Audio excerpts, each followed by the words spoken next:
انسان مضبوط بھی اپنے گھر کے اندر سے ہوتا ہے اور کمزور بھی گھر کے اندر سے ہوتا ہے۔ جو لوگ اپنے گھروں کے اندر مضبوط ہوتے ہیں وہ معاشرے میں بڑا انقلاب برپا کر دیتے ہیں۔ جو لوگ گھر میں پریشان ہوتے ہیں نا بیچارے، ان کا تو دفتر میں بھی دل نہیں لگتا۔ جو گھر کے اندر آزمائش کا شکار ہوتے ہیں وہ کچھ نہیں کر پاتے۔ بہت سارے لوگوں کی موٹر سائیکل کی ٹکر اس لیے ہوتی ہے کہ وہ گھر سے پریشان آتے ہیں۔ بھلے جتنا مرضی کہیں کہ میں نہیں گھر والوں کی باتوں کا اثر لیتا، لیکن گھر انسان کے ساتھ جڑا ہوا ہے۔ اگر وہ اپنے گھر کے اندر ماحول کو صحیح رکھنے میں کامیاب ہو جائے تو وہ ملت کا بڑا فائدہ کر سکتا ہے۔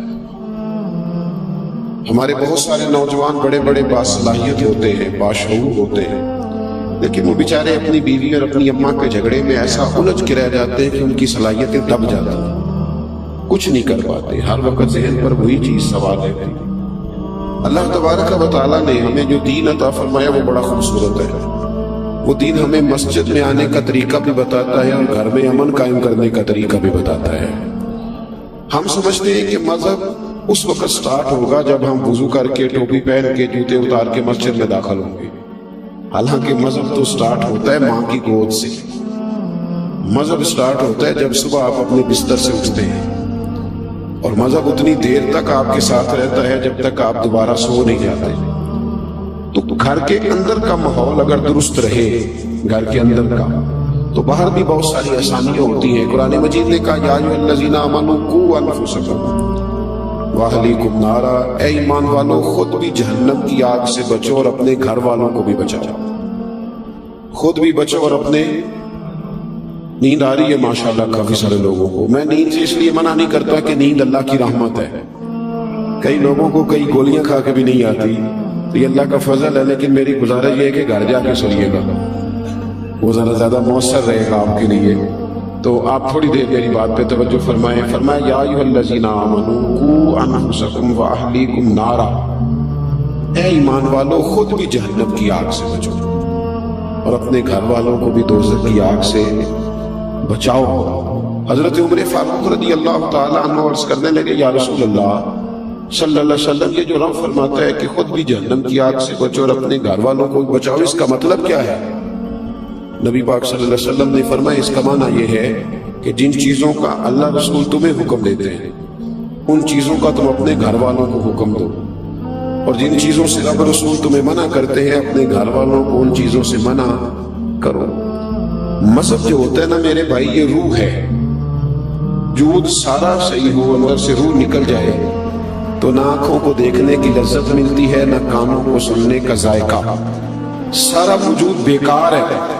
گھر کے اندر دولت ہو، مال ہو، بچے بھی ہوں، بیوی بھی ہو، ماں باپ بھی ہو، رشتہ دار بھی ہوں، تجوری بھی ہو، لیکن گھر میں دین نہ ہو تو پھر لوگ آ کے پیر صاحب سے فتویٰ پوچھتے ہیں، تعویذ مانگتے ہیں، کہتے ہیں حضرت جی سارا کچھ ہے، سکون کوئی نہیں۔ سارا کچھ ہے لیکن سکون نہیں۔ سکون کب ہے؟ سکون تب ملے گا جب گھر میں قرآن بھی پڑھا جائے گا اور مصطفیٰ کریم پر درود و سلام بھی پڑھا جائے گا۔ یہ ہمارے بچوں کے عقیدے کیوں خراب ہوتے ہیں؟ بد مذہبوں کے ہتھے کیوں چڑھتے ہیں؟ تو جو ہے میری بات پر، بچوں کے عقائد اس وقت خراب ہوتے ہیں جب ہم انہیں عقیدہ سکھاتے ہی نہیں۔ مولوی صاحب کی بات تو وہ اتنی سنے گا جتنی ہم سنتے ہیں، کیونکہ ہم نے بتایا ہوتا ہے کہ یہ مولوی صاحب ہیں، ان کو ہم 10,000 روپیہ ماہانہ تنخواہ دیتے ہیں، تو بچہ بھی سمجھتا ہے کہ چونکہ یہ 10,000 لیتا ہے تو 1 گھنٹہ اس نجمے والے دن بات کرنی ہے۔ کیا اس کا وہ اثر لے گا؟ کیا اثر لے گا جب ہم نے تعارف اس طرح کرایا ہے؟ یہ نعت خواہ ہم نے بلایا ہوا ہے، کس لیے؟ یہ 15,000 روپیہ لے گا، تو بچہ کہتے ہیں اس کی تو ڈیوٹی ہے 15,000 پورا کرنا ہے اس نے۔ یہ خطیب صاحب آئے ہیں، کیا کرنے آئے؟ کہتے ہیں 25,000 ایڈوانس لیا، تو بچہ اس کا کیا اثر لے گا؟ وہ کہے گا اس کا تو کام ہے۔ فلاں آدمی بڑے اچھے شعر پڑھ رہا ہے، تو بچہ کہتا ہے پڑھنے نہیں، اس کے اوپر پیسے نہیں پھینکے جا رہے ساتھ ساتھ ہی، پڑھنے نہیں، اسی لیے تو پڑھ رہا ہے۔ میرے بھائی بچے کو اپنی گود میں بٹھائیں، اور جہاں آپ اس کو یہ سکھاتے ہیں نا کہ بیٹے پڑھ جاؤ گے تو پیسے کماؤ گے، جہاں اسے یہ سکھاتے ہو نا پڑھ جاؤ گے تو بہت اونچے اڑو گے، جہاں اسے یہ سکھاتے ہو نا یہ ہمارا گھر بڑا قریبی ہے اور یہ ہمارا دشمن ہے، تو بچہ 5 سال کا بھی اس گھر میں نہیں گھستا۔ اپنی ذات کے بارے میں بچے کو سارا کچھ سکھاتے ہو، پہلا کام اسے یہ کرو کہ اسے میرے نبی کی محبت سکھاؤ، اسے رسول اللہ کا پیار سکھاؤ، اسے رات کو جب یہاں لٹاتے ہو نا، یہاں کندھے پہ، اسے کہتے ہو میں نے تیرے لیے بڑی محنت کی، میں بڑی کوشش کرتا رہا، میں تیرے لیے بڑی دور تک سفر کر کے آیا، اسے کہا کرو بیٹے میں نے کچھ بھی نہیں کیا، تیرے لیے جو کچھ بھی کیا ہے تیرے رسول نے کیا ہے، تیرے محبوب نے تیری آخرت کے لیے بڑا کچھ کیا۔ اپنے بچوں کو نبی پاک علیہ السلام کی محبت سکھائیں، ان کی گھٹی میں ڈالیں یہ بات۔ کیسے بگڑ گیا بچہ، کیسے غیروں کے اچھے چڑھ گیا۔ البدایہ والنہایہ میں روایت ہے، حضرت عباس نبی پاک علیہ السلام کے چچا ہیں، وہ کہتے ہیں میں اپنے بچوں کو گھر کے اندر بٹھا کے نا تو نبی پاک کی باتیں سنا رہا تھا۔ کون؟ خطیب صاحب کے ابا جی۔ حضرت عباس کہتے ہیں میں اپنے بچوں کو گھر میں بٹھا کے تو رسول پاک کی باتیں، میں حضور کے بچپن کی، حضور کے اخلاق کی، کردار کی، نبی پاک کے اٹھنے کی، بیٹھنے کی، میں بچوں کو باتیں سنا رہا تھا باتیں۔ فرماتے مجھے کیا خبر تھی کہ دروازے پہ کھڑے ہو کے میرے نبی پاک بھی میری باتیں سن رہے ہیں۔ حضور گزر رہے تھے گلی سے تو محبوب نے دیکھا کہ وہ باتیں کر رہے ہیں نبی پاک کی، بچوں کو بٹھا کے۔ والد، آپ یقین کریں، اماں جو چاہتی ہے بچوں سے کرا لیتی ہے، اماں جو چاہتی ہے بچوں سے۔ ایک جملہ میں نے بعد میں کہنا تھا، پہلے کہہ دیتا ہوں، اماں اگر چاہے تو بچے باپ کے فرما بردار ہوتے ہیں، اور اگر اماں چاہے تو بچے باپ کے، صحیح کہہ رہا ہوں، تو اگر اماں کے کہنے پر بچے ابا جی سے جھگڑا کر لیتے ہیں یا ابا جی کے قدم چوم لیتے ہیں تو اماں کے کہنے پر بچے درود و سلام نہیں پڑھیں گے؟ وہ صحابہ کے یا اہل بیت کے یا محبوب علیہ السلام کی شان میں کمی کرنے والے بے ادب سے بچیں گے نہیں؟ کیوں نہیں یہ چیزیں ہم سکھاتے؟ حضرت عباس رضی اللہ تعالیٰ عنہ کہتے ہیں بچوں کو گھر میں بٹھا کے نبی پاک کی عظمتیں سنا رہا تھا۔ حضور گلی سے گزر رہے تھے تو محبوب بھی کھڑے ہو گئے، حضور سننے لگے۔ فرماتے میرے نصیب دیکھو پتہ نہیں کب سے حضور سن رہے تھے۔ جب باتیں مکمل ہو گئی نا، جب اس دن کا وہ سبق، اس دن کی وہ محفل تکمیل کو پہنچی تو محبوب نے دستک دی۔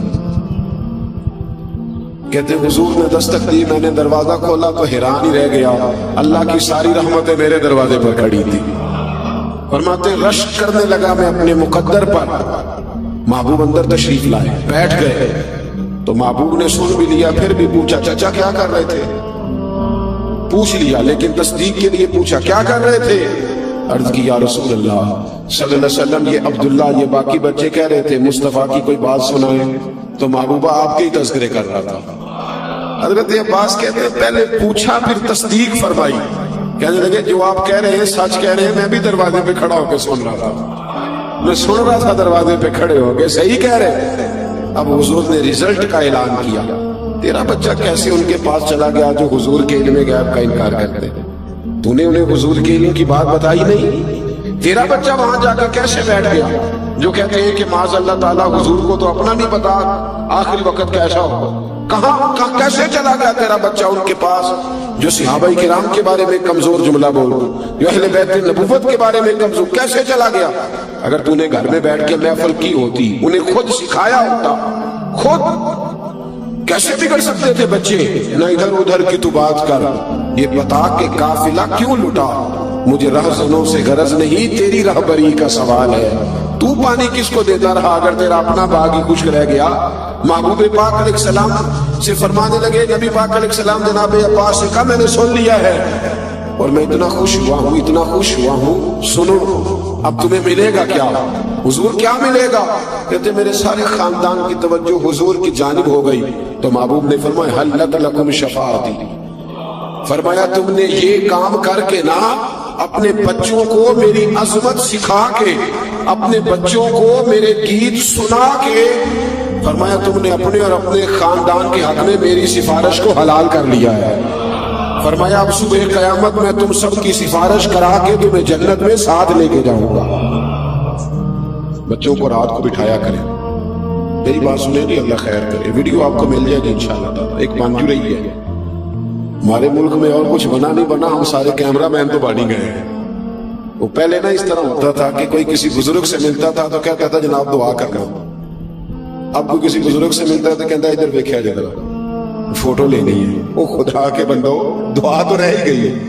پہلے بزرگوں سے ملتے تو کہتے حضرت جی میرے لیے، اب کہتے حضرت جی ذرا امامہ سیدھا کر، فوٹو صحیح آ، چھوڑے کوئی فرض کفایا تو ہے نہیں، یہ تو بڑی مشکل سے علماء نے اجازت دی۔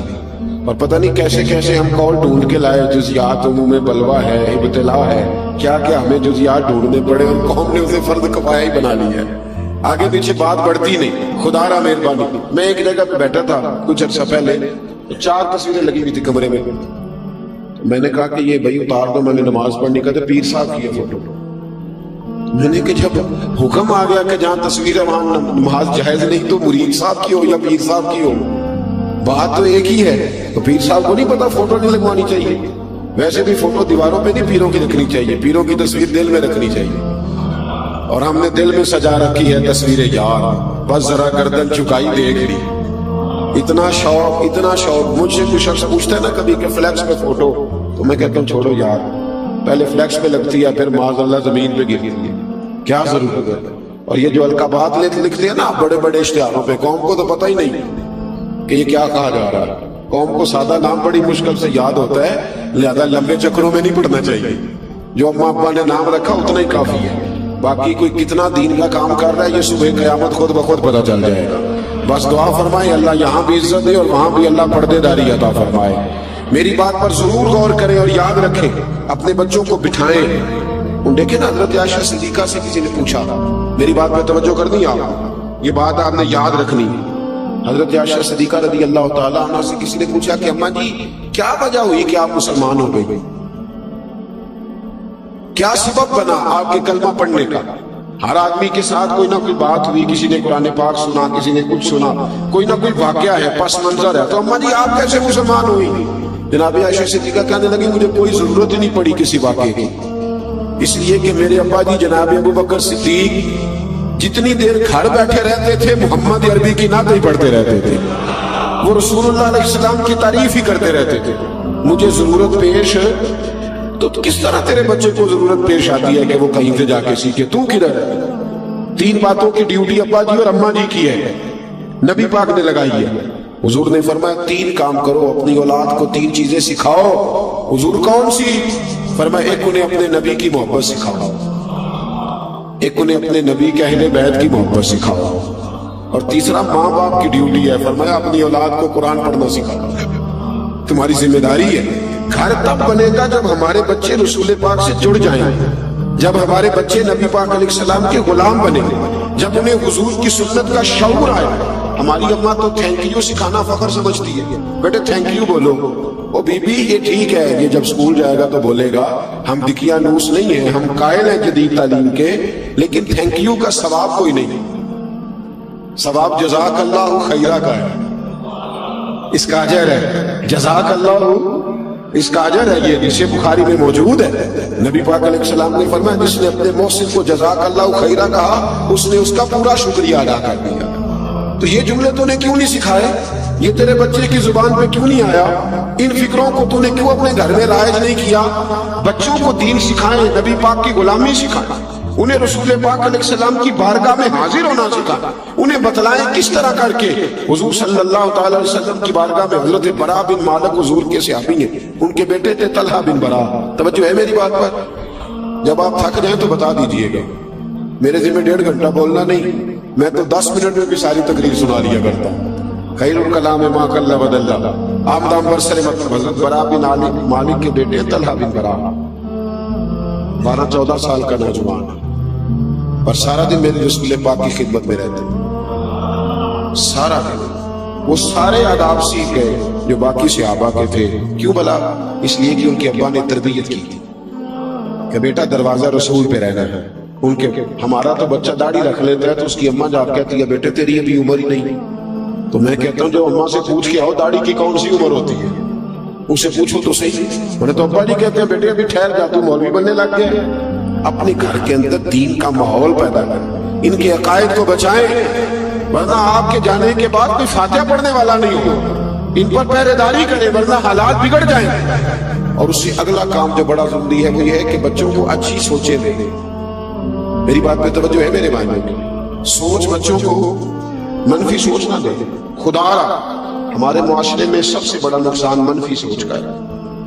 یار ہر بندہ ڈاکو ہے، ہر بندہ چور ہے، ہر مولوی دکاندار ہے، ہر پیر ہی جھوٹا ہے، ہر سیاستدان ہی کرپٹ ہے۔ آپ نے کیا تصویر دی دنیا کو اپنی کہ ہم سارے گندے لوگ ہیں؟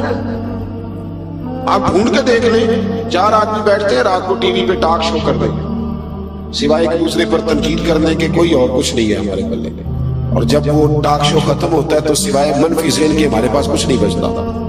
پاکستان میں 5 لاکھ ڈپریشن کا مریض سرکاری ہسپتالوں میں رجسٹرڈ ہے، 5 لاکھ ٹینشن کے مریض جو دوائی کھاتے ہیں، اور گھروں میں کتنے ہیں جو دوائی استعمال نہیں کرتے، وہ کتنے اللہ جانے وہ کتنے ہیں۔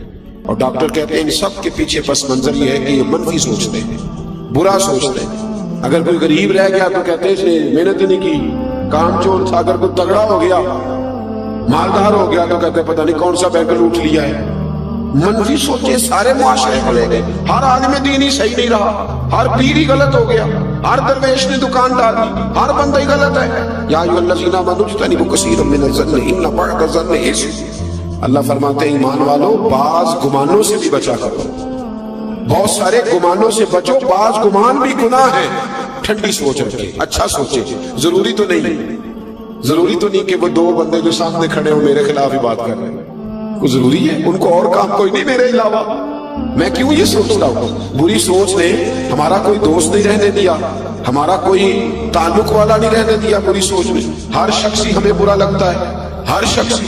خدا را غور فرمائیں، لیکن نا اماں بچے کو پیدا کرتی ہے، پالتی ہے، جوان کرتی ہے، خود بہو لے کے آتی ہے، پھر وہی اماں اگر 10 منٹ اپنے بیٹے کو اب اس کی بیوی کے پاس سے اٹھا کے لاتی ہے نا کہ بیٹے ادھر آ 2 منٹ میری بات سن، تو بہو سوچنے لگ جاتی ہے میرے خلاف ہی پراپیگنڈا ہو رہا ہے۔ بھئی وہ پہلے دن ملاقات ہوئی ہے، اس کا بیٹا ہے، اس نے جنا ہے، اس نے پالا ہے، تجھے پال کے تیرے خلاف ہی بات کرنی تھی اس نے۔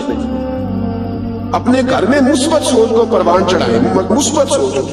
اور جہاں تک ساس کا تعلق ہے، ہم تو بچپن سے بچے کو کہتے ہیں کہ ساس ظالم ہوتی ہے، کہتے نہیں ہم جب تو جائے گی سسرال تو لاگو پتہ جائے گا، کیوں؟ ساس ڈائن ہوتی ہے، کھا جائے گی وہ، کیوں مثبت سوچ نہیں دیتے؟ اور اگر کبھی اماں کے پاس بیٹا بیٹھا ہے تو بیٹی آئی ہے، بہو آئی ہے، اس نے کہا ذرا 2 منٹ میری بات سننا، بھی میاں بیوی کی بہت ساری پرائیویسی ہوتی ہے، ان کی زندگی ہننا لباس لکم وانتم لباس لہن، ایک دوسرے کا پردہ ہوتے ہیں۔ سمجھ آ رہی ہے نا میری باتوں کی؟ اب اگر کبھی لے گئی بیوی اٹھا کے خامد کو تو اماں کہتی ہے بس میرے خلاف ہی بات ہونے لگی۔ اتنا منفی ذہن، اور یہ ہم نے بنایا ہے۔ ذہنوں کو مثبت کریں، اچھا سوچیں، اچھی سوچ کو پروان چڑھائیں۔ حضرت بشر حافی رحمت اللہ علیہ بغداد کے پیر تھے، ننگے پاؤں چلا کرتے تھے، اور اللہ نے انہیں یہ کمال دیا تھا کہ جب تک وہ بغداد کی گلیوں میں ننگے پاؤں چلتے تھے کوئی جانور گوبر بھی نہیں کرتا تھا۔ اتنا بڑا صوفی، بغداد کا ایک تاجر کہتا ہے مجھے نہیں بابا اچھا لگتا تھا۔ کیوں جی؟ کہتے اس لیے کہ بابا جی نہ جمعے والے دن فرض پڑھ کے گھر چلے جاتے تھے، باقی نماز نہیں پڑھتے تھے۔ دیکھیں میرے ایک بچے کو میرے پاس کچھ لوگ آئے، کہنے لگے طالب علم دے دے مسجد میں ہماری میں نماز پڑھا دے، بچہ بھیج دیا۔ کچھ عرصے کے بعد شکوہ کرنے آ گئے، کہنے لگے نہ عصر کی پہلی 4 سنتیں پڑھتا ہے نہ عشاء کی۔ تو میں نے کہا بھائی جان جس چیز کو رب رسول پابند نہیں کرتے آپ اس چیز کا کیوں پابند کرتے ہیں؟ بھئی غیر معقدہ سنتیں چاہے کوئی پڑھے چاہے، بولیے، کہتے نہیں ایسی نہیں پڑھنی، امام نو تے چاہیے نہ پڑھے۔ میں کہا سبحان اللہ، جو پابندی آپ اپنے پہ نہیں لگاتے وہ امام صاحب پہ کیوں لگاتے ہو؟ اس لیے کہ مولوی غریب ہوتا ہے، جو مرضی جس کا دل آئے کہہ جائے، یہ وجہ صرف۔ یہ ایک علیحدہ موضوع ہے، اس پر پھر کبھی بات کروں گا۔ ہم نے سب سے زیادہ استحسان ان لوگوں کا کیا ہے جو ہماری مسجدوں میں 5 اذانیں پڑھتے اور جماعتیں کراتے ہیں، سب سے زیادہ تکلیف ہم نے ان کو پہنچائی۔ بہرحال یہ عنوان نہیں، ورنہ اس پر بڑی تفصیل سے بولتا۔ میرے عزیز، وہ شخص کہنے لگا کہ بشر حافی رحمت اللہ علیہ نماز فرض پڑھ کے چلے جاتے تھے، تو میں کہتا اتنا بڑا پیر ہے تو باقی نماز پڑھتا ہی نہیں۔ حالانکہ مسجد میں فرض پڑھنے ضروری ہے، باقی جہاں جس کا دل کرے پڑھے۔ کہتے ایک دن نہ لوگ مجھے کہنے لگے یار تو کیوں نہیں بابا جی کو مانتا، اتنے اچھے آدمی۔ ایک دن میرے دل میں خیال آیا تحقیق تو کروں، مولوی صاحب جمعہ کے فرض پڑھ کے جاتے کہاں ہیں؟ کہتے حضرت نے جمعہ مسجد میں پڑھا، جماعت کے ساتھ نماز پڑھ کے نہ تو باہر نکلے فرض، تو میں چوری چوری تجسس کے ارادے سے جاسوسی کے لیے پیچھے ہو گیا۔ حضرت بشر حافی ایک دکان پہ گئے تو وہاں سے نان خریدے۔ میں نے بدگمانی کی۔ میں نے کہا مولوی کو بھوک نے ستایا تھا، روٹی کے پیچھے اس نے سنت نفل چھوڑ دیے۔ کہتے وہاں سے وہ تھوڑا آگے بڑھے تو ایک کباب کی دکان سے کباب خریدے، تو میں نے کہا دیکھو اس کی عمر دیکھو اور ذائقے دیکھو، یہ کباب سے کھائے گا۔